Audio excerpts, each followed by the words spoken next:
참고로 오늘 좌석이 좀 바뀌었죠.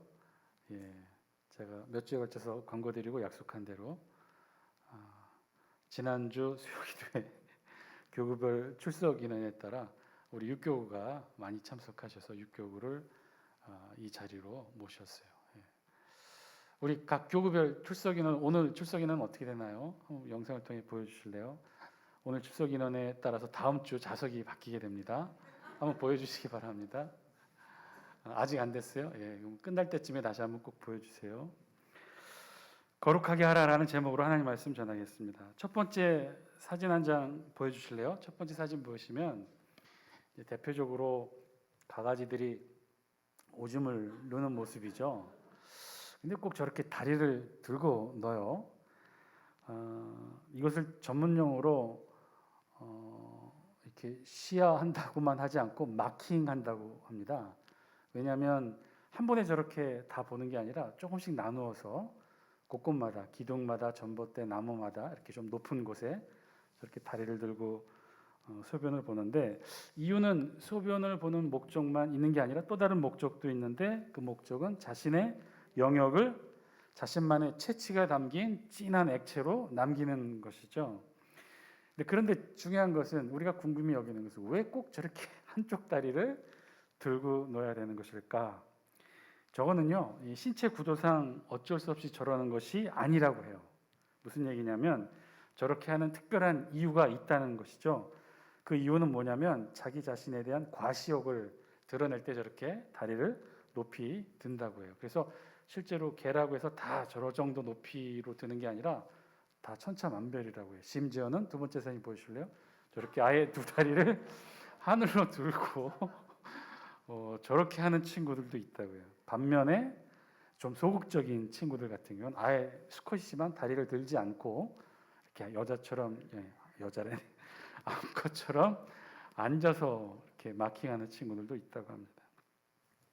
자, 이것은 어쨌든 최근에 알려진 연구를 통해 알려진 사실이고요. 그런데 예전부터도 우리 고대 우리 선조 조상들도 이 미스테리한 개의 이 마킹하는 모습을 보고 궁금해하고 그 이유를 여러 가지로 설명하는 이야기가 있어 왔답니다. 그 중에 한 이야기, 이솝우화에 있는 이야기를 제가 여러분께 전해드립니다. 이솝우화에 보면 이 이야기가 있어요. 왜 개들이 왜 다리를 하나 들고 오줌을 보는, 소변을 누는지.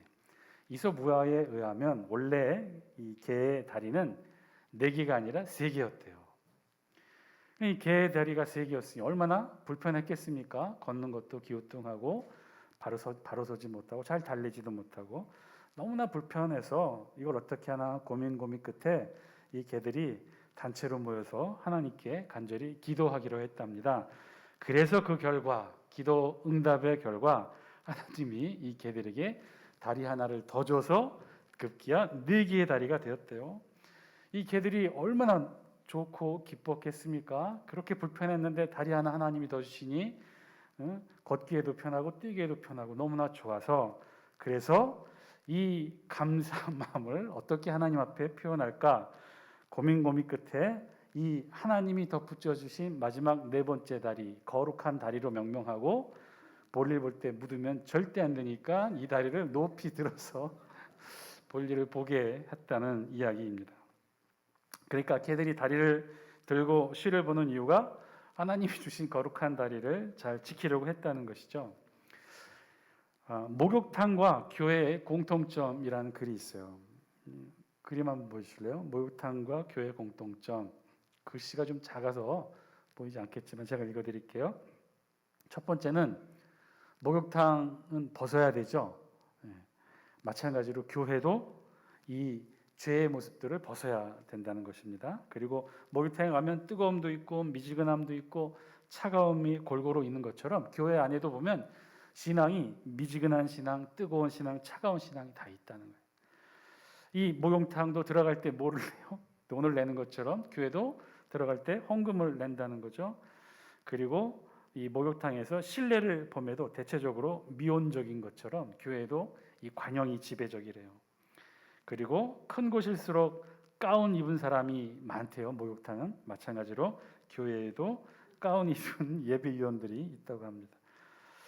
큰 곳일수록 사우나 하기 쉽다.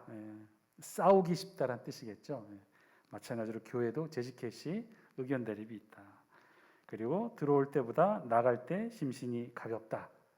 목욕탕 그렇죠. 교회도 마찬가지라는 거죠. 은혜 충만해서 하나님 앞에 나간다는 것. 자, 실제로 이런 교회의 이미지를 목욕탕에 빗대어 교회의 원리를 만들고 큰 부흥을 이룬 교회가 있어요. 그 교회가 어디냐면 바로 분당에 있는 우리들 교회입니다.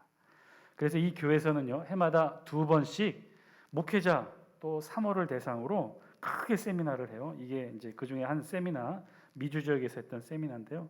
보통 참석 인원이 한 300에서 500명 정도 됩니다. 이 분당 우리들 교회에서는 이 해마다 진행되는 이 세미나 이름이 뭔지 아십니까? 그 세미나 이름이 바로 목욕탕 큐티 세미나예요. 이름이 굉장히 독특하죠. 목욕탕 이미지는 분당 우리들 교회가 처음부터 내세웠던 교회 중요 가치 중에 하나였어요. 이 분당 우리들 교회 여자 목사님이 담임 목사님이시죠. 우리 김양재 목사님이 15년 전에 열세 가정으로 함께 개척해서 출발했는데 지금은 15,000여 성도가 모이는 큰 교회로 부흥하게 됐는데 그 주요 이유가 바로 여기에 있었다는 거예요. 목욕탕 교회, 분당 우리들 교회 별명이 목욕탕 교회예요. 이 이름을 너무나 자랑스럽게 여기고 그리고 이 목욕탕에 담겨있는 이미지처럼 처음 개척교회 시작할 때 모인 이들이 다 그런 이들이 모였다는 거예요. 13가정 모인 이들이 다 가출 직전의 가정, 부도 직전의 가정, 이혼 직전의 가정, 자살 직전의 가정 이들이 다 모였는데 목사님 중심으로 말씀을 통해 큐티를 통해 그 안에서 위선과 체면과 인격, 가면을 다 벗고 목욕탕 교회처럼 본 모습대로 그 모습을 다 내려놓고 말씀 앞에 직면하니까 치유와 회복이 저절로 일어나게 되었대요. 그래서 교회 부흥이 이루어지는 단초가 되었답니다. 그래서 우리들 교회 담임 목사님 김양재 목사님은 이 목욕탕 교회 정신을 지금도 이렇게 말하고 있습니다. 목욕탕 스피릿이라 이름하고 이 이름으로 많은 세미나를 진행해 옵니다. 목욕탕 교회, 목욕탕 스피릿, 목욕탕 영성, 분당 우리들 교회의 거룩함은 바로 이 목욕탕 영성에서 시작하는 거죠. 그래서 이 교회에서 보는 거룩함의 출발점의 모습은 뭐예요? 입는 것이 아니라 벗는 것이라는 거예요. 하나님 앞에서 위선을 벗고 하나님 앞에서 거짓을 벗고 하나님 앞에서 가면을 벗고 하나님 앞에서 인격과 자신을 벗어 던질 때 말씀을 통해 하나님의 은혜와 참 진리로 변화되는 삶을 이룰 수 있다라는 것이죠. 이렇게 이 교회에서는요, 이 거룩함의 영성의 출발을 무엇으로 봤냐면 이 목욕탕의 정신에서 봤다는 거예요. 그것은 한마디로 벗는 것이, 내려놓는 것이. 사실 오늘 우리가 함께 읽었던 본문 출애굽기 29장의 말씀의 주제도 저와 여러분들이 함께 오늘로 본문으로 삼았던 이 말씀의 주제도 사실은 거룩에 있어요. 거룩. 오늘 우리 본문 29장 29절로 37절에 있는 말씀 읽은 말씀은 총 9개 구절의 말씀인데요. 이 총 9개 구절의 말씀에서 거룩이라는 단어가 몇 번 기록되어 있느냐? 8번 기록되어 있어요. 특별히 우리 37절 마지막 구절에서 이 한 구절에서만 총 3번의 거룩이라는 단어가 기록됩니다. 오늘 우리 성경에서 말씀하시는 거룩의 모습은 어떤 것일까요? 즉 우리가 어떻게 해야 거룩함을 이룰 수 있는 것일까요? 지난 시간까지 우리가 살펴봤던 말씀 또 잠깐만 정리해 보면 그렇죠. 시내산에서 말씀하시는 하나님의 음성을 우리가 쭉 계속 쫓아왔어요. 이스라엘 백성들이 출애굽했어요. 이스라엘 백성들을 출애굽시키신 하나님이 가나안 땅으로 바로 이들을 인도하지 않으셨다고 그랬죠. 어디로? 정반대로 시나이 반도 최남단 시내산이 있는 곳으로 이스라엘 백성들을 인도하셨어요. 그리고 하나님은 이곳 시내산에서 이스라엘 백성들에게 나타나시고 이스라엘 백성들에게 아주 긴 호흡으로 하나님의 말씀을 전하셔요. 그 말씀의 핵심이 우리 성경 구약 성경에 그대로 기록되어 있는 게 모세오경의 말씀이죠. 그 핵심의 근간은 600여 가지가 넘는 이 율법의 말씀으로 이루어져 있어요. 그 말씀을 아주 긴 호흡으로 시내산에서 모세를 통해 이스라엘 백성들에게 하나님이 율법의 말씀을 쭉 전해 주십니다. 그리고 그 말씀의 끝에는 어떤 말씀이 있었어요? 오늘 우리가 출애굽기 뒷부분에서 살펴보는 것처럼 성막의 구조와 식양과 제작에 관한 말씀을 전해 주셨고, 그리고 성막 다음에 말씀해 주셨던 게 어떤 말씀이었어요? 이 제사장과 대제사장의 거룩한 의복 성의에 대해 말씀하시고, 이제 마지막으로 아론과 그의 아들들을 하나님께서 대제사장과 제사장의 직분에 위임하는 위임 예식까지 우리가 지난주에 말씀을 통해 살펴보았죠. 하나님은 드디어 이제 제사장 복장, 대제사장 복장 만드는 방법을 설명해 주시고, 아론과 그의 아들들을 이 복장을 입혀 머리에 기름 부어 하나님의 대제사장과 제사장으로 삼는 위임 예식을 진행합니다. 이 위임 예식에는 총 3종류의 제사가 진행됐다고 했었죠. 한 종류의 제사만이 아니었다고 했어요. 그 3종류의 제사는 첫 번째가 죄를, 하나님과의 관계, 죄의 문제를 해결하는 속죄제, 그리고 두 번째는 하나님 앞에 온전한 헌신의 의미를 드리는 번제, 다 태워드리는, 그리고 마지막 세 번째가 화목제였죠. 오늘 말씀은요, 그 위임 예식 후반부에 기록된 추가적인 기타 상황에 관한 말씀이에요. 위임 예식에 추가적으로 규정하고 있는 관련 규례에 대해 몇 가지로 나누어서 한 3가지를 나누어 묶어서 말씀하십니다. 본문은 제일 먼저 제사장의, 대제사장의 복장에 대해 말씀하시죠. 우리 29장 29절 우리 같이 한번 읽어볼까요? 29절 함께 읽겠습니다. 시작. 아론의 성의는 후에 아론의 아들들에게 돌릴지니 그들이 그것을 입고 기름 부음으로 위임을 받을 것이며. 아멘. 아론의 성의는 아론이 입은 대제사장 복장을 말합니다. 그런데 이 대제사장 복장을 어떻게 하라는 거예요? 아론의 아들들에게 돌릴지니. 여러분, 이게 무슨 말씀일까요? 아론이 입은 대제사장의 복장을 나중에 아론의 아들들에게 물려주라는 말씀인 것이죠. 아론의 성의는요, 우리 성경에 성이라고 표현했는데 그 원어의 뜻을 그대로 직역하면 그리고 그 거룩한 의복들이란 뜻이에요. 여기서 말하는 거룩한 의복들은 아론이 입은 대제사장의 복장을 가리키는데, 그럼 왜 이것을 복수로 썼느냐? 왜 복수로 썼어요? 대제사장의 복장이 그렇게 단촐하지 않았죠. 굉장히 복잡했어요. 먼저 속옷에 해당하는 속바지 고이를 입었고, 거기에 속옷을 입고 겉옷을 입고 에봇, 조끼 같은 에봇을 입고, 그리고 띠를 두르고 그 앞에 흉패를 달고 머리에 관을 쓰고 관 앞에 여호와께 성결이라고 하는 금패를 달게 했던 이 굉장히 많고 복잡한 형태의 대제사장의 복장, 그것을 복수로 표현했던 거죠. 그런데 그 대제사장의 복장을 어떻게 하라는 거예요? 후에 아론의 아들들에게 물려주라는 거죠. 여러분, 이게 의미하는 것이 무엇일까요? 나중에 아론이 나이가 들면 죽게 되겠죠. 그렇게 죽게 되면 그 후임으로 누구를 세우라는 거예요? 그 아들들에게 아론의 대제사장의 지위를 물려주라는 말씀인 거죠. 그래서 대제사장의 직임은 종신제였어요. 그리고 그 대상은 철저히 아론의 가문에서 지켜져 이어갈 수 있도록 하나님이 그렇게 명령하신 거죠. 자, 어쨌든 대제사장의 이 상징은 그 복장, 의복에 있었고, 그 의복, 성의는 그래서 대대로 물려받게 했어요.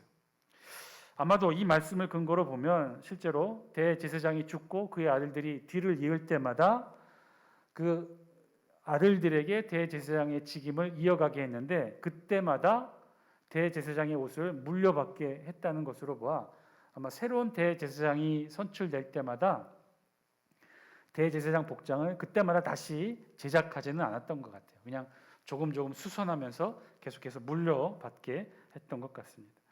자, 어쨌든 30절 말씀 같이 읽을 텐데요. 여러분, 혹시 저만 더운 건가요? 우리 다 같이 더운 건가요? 더운 것 같죠? 목사님들 에어컨들 좀 켜주셔도 될 것 같습니다. 우리 30절 함께 읽습니다. 시작. 그를 이어 제사장이 되는 아들이 회막에 들어가서 성소에서 섬길 때에는 이레 동안 그것을 입을지니라. 아멘. 며칠 동안 입으라는 거예요? 이레 동안 입을지니라. 이레 동안 그것을, 즉 이레 동안 성의, 대제사장의 복장, 제사장의 복장을 입으라는 말씀인데, 근데 이 말씀을 통해 우리가 알 수 있는 건 뭐냐면요, 대제사장 혹은 제사장의 위임 예식에 소요되는 기간이 최소 7일이었다는 거예요. 7일. 결코 하루에 끝난 것 아니었죠.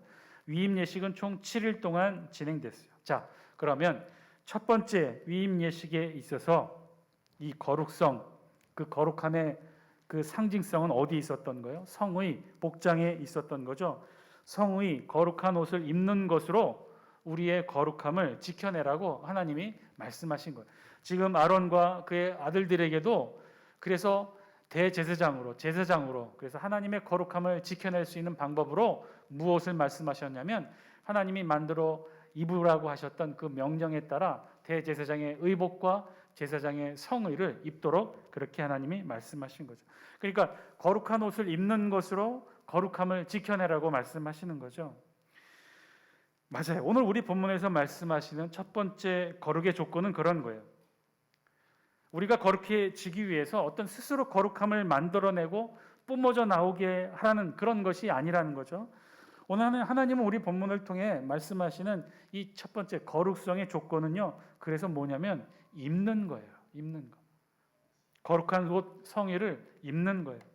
거룩한 옷으로 영적 성의로 우리 자신을 가리는 거죠. 우리의 거룩은 그렇게 이루어진다는 거예요. 하나님의 거룩함으로 우리의 죄를 가리는 것이 성경에서 말씀하시는 거룩함이라는 거예요. 이는 예수님 당시 신약 시대에도 마찬가지였죠.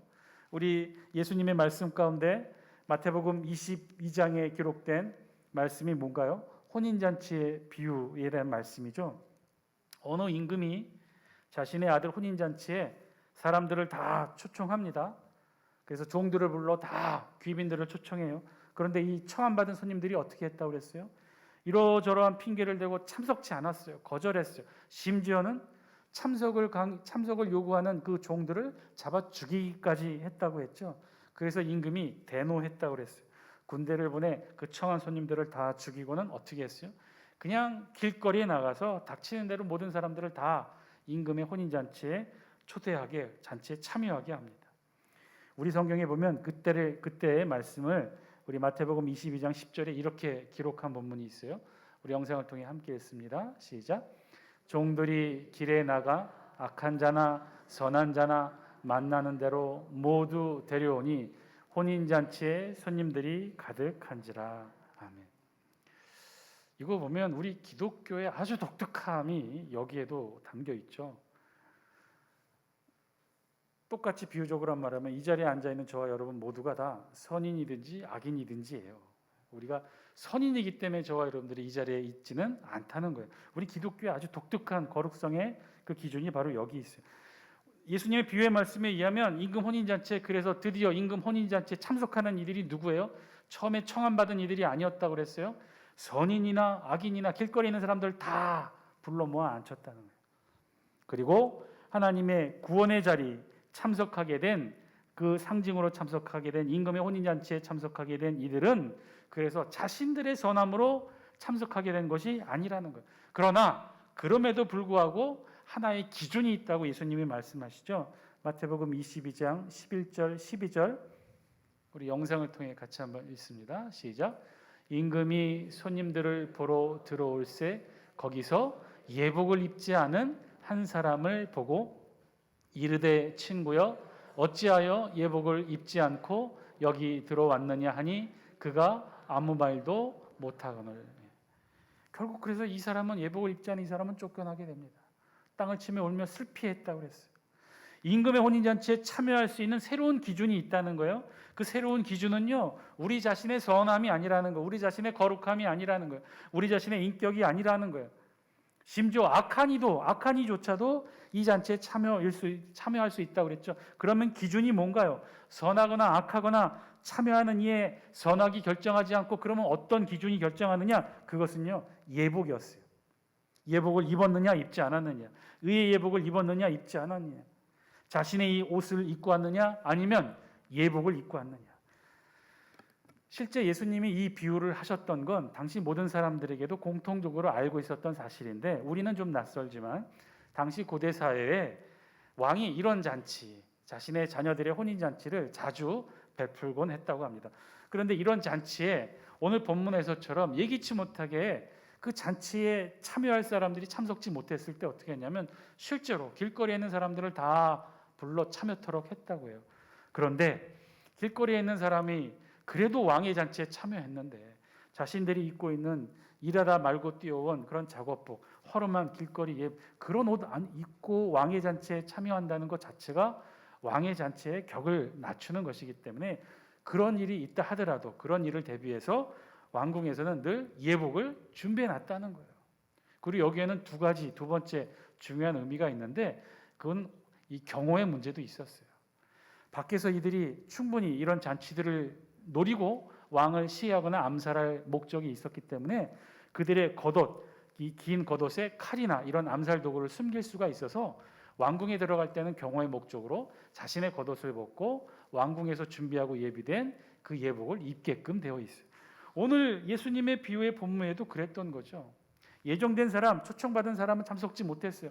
그래서 길거리에 있는 선인이나 악인이나 다 참여토록 했어요. 그러나 한 가지 기준은 있었다는 거예요. 그 왕의 잔치, 왕의 혼인 잔치에 참여하기 위해서는 최소한 자신의 옷을 벗고 준비된 예복으로, 왕궁에서 준비된 예복으로 갈아 입어야 했던 것이죠. 사랑하는 장숙회 성도 여러분, 하나님이 말씀하시는 거룩은요, 어디 다른 데 있는 것이 아니라는 거예요. 거룩한 생활을 하고 혹은 죄를 적게 짓는 것으로 혹은 말을 바르게 하고 욕을 하지 않는 것으로 덕담을 하는 것으로 구제를 많이 하고 아니 말로 죄를 많이 지으니 이 말을 하지 않고 참선 무건수행을 하는 것으로 우리의 거룩함을 드러내거나 만들 수는 없다는 거예요. 우리 기독교에서 말하는 거룩은 그렇지 않다는 거예요. 오직 우리의 거룩은 우리도 하나님이 예비하신 의의 거룩한 옷 영적 성의를 입는 것으로 우리의 거룩함을 이룰 수 있다는 거죠. 하나님께서 예수 그리스도를 통해 2000년 전 영적 성의를 준비해 주셨어요. 우리는 그 성의를 입으면 된다는 거예요. 하나님 앞에서 영적 제사장 된 우리 모두도 하나님께 그래서 나아갈 때는 반드시 이 하나님이 예비해 두신 영적 성의를 입어야 된다는 거예요. 오늘 말씀처럼 우리 모두도 늘 주님이 베푸시는 이 영적 성의, 의의 예복을 잘 갖추어 입는 저와 여러분이 되기를 주의 이름으로 간절히 축원드립니다. 어디 다른 심오한 것, 어디 다른 어떤 거룩한 인격 그런 거 없어요. 이 자리에 앉아 있는 저와 여러분 모두 선인이나 악인에 불과해요.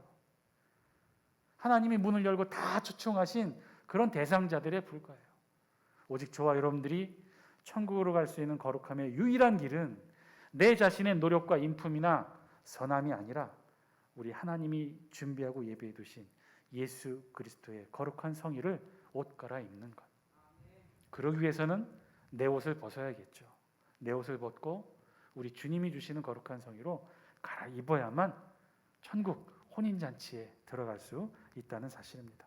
자, 두 번째로 말씀하시는 유임식의 기타 규례는요. 두 번째는 화목 제물을 먹는 방법에 대해 말씀하셔요. 우리 31절, 32절 우리 영상을 통해 같이 한번 읽겠습니다. 시작. 너는 위임식 순양을 가져다가 거룩한 곳에서 그 고기를 삶고 아론과 그의 아들들은 회막 문에서 그 순양의 고기와 광주리에 있는 떡을 먹을지라. 아멘. 지난 시간에 말씀드렸던 것처럼 위임식은요 총 세 종류의 제사로 드린다고 했어요.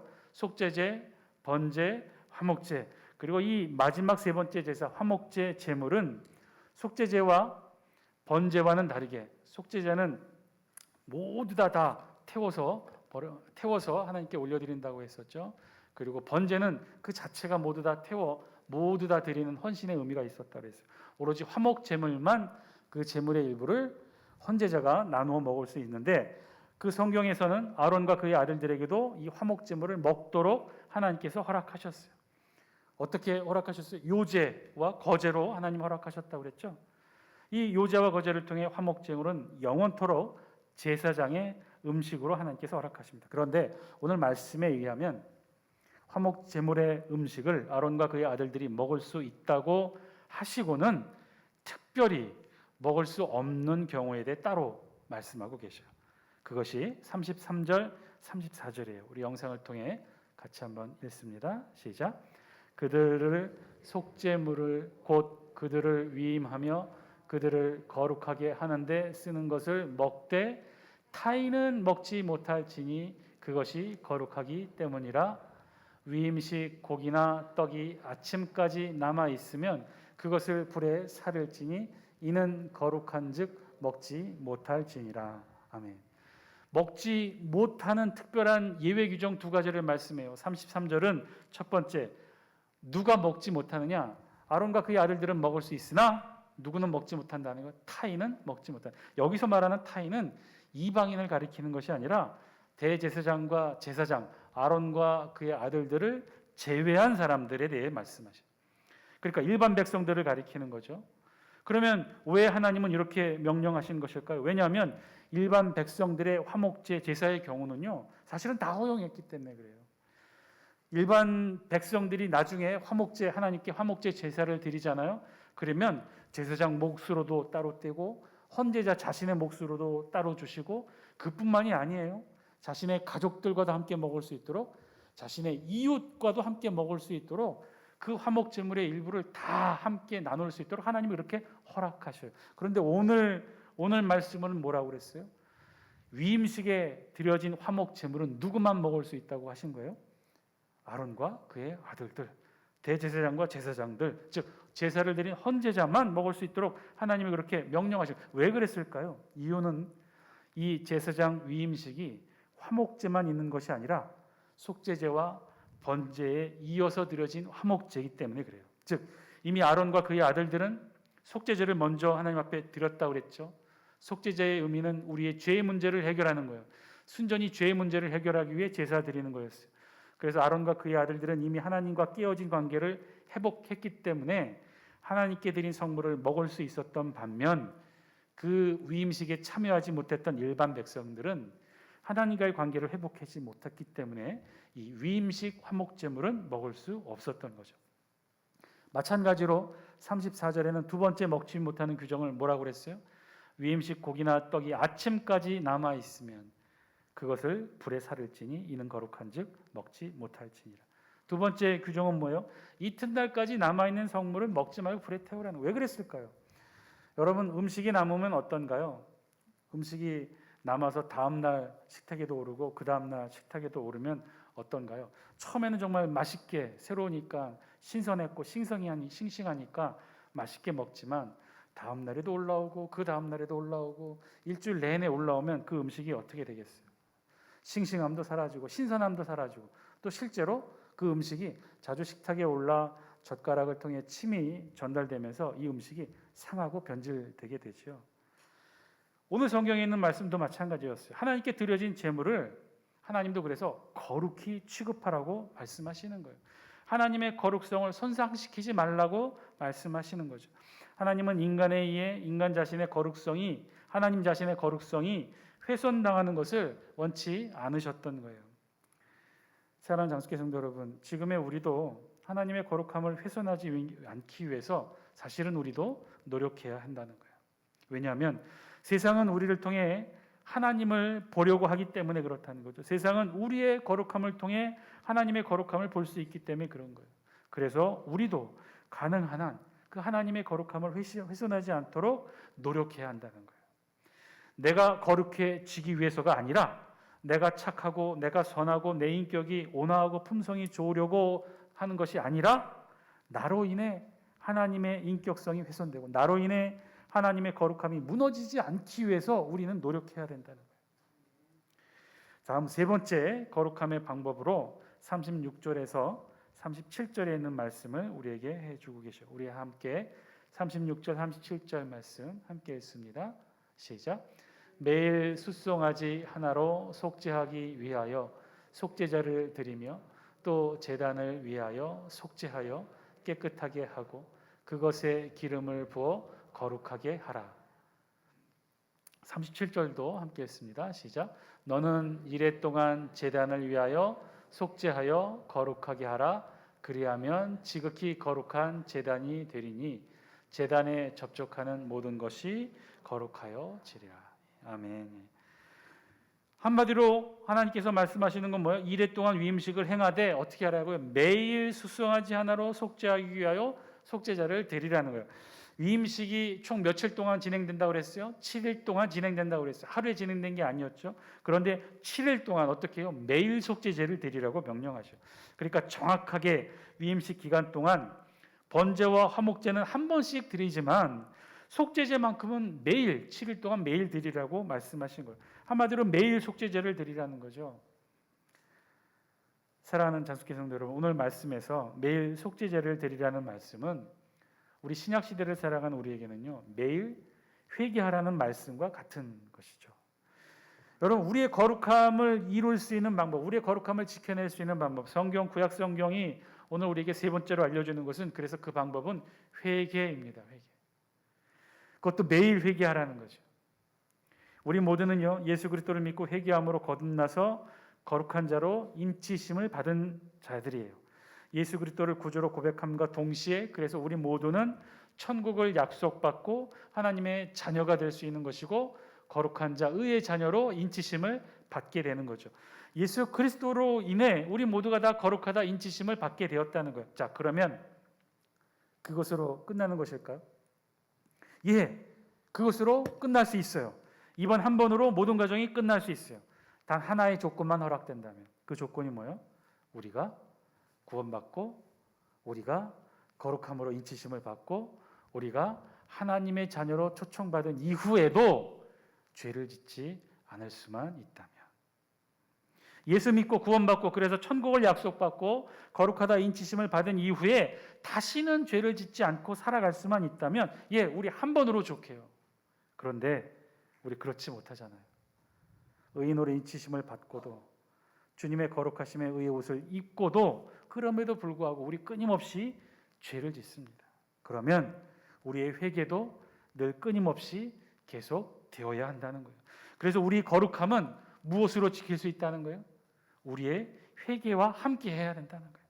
우리가 늘 거룩함을 유지하기 위해서 우리가 늘 회개하는 삶을 살아야 된다는 것이죠.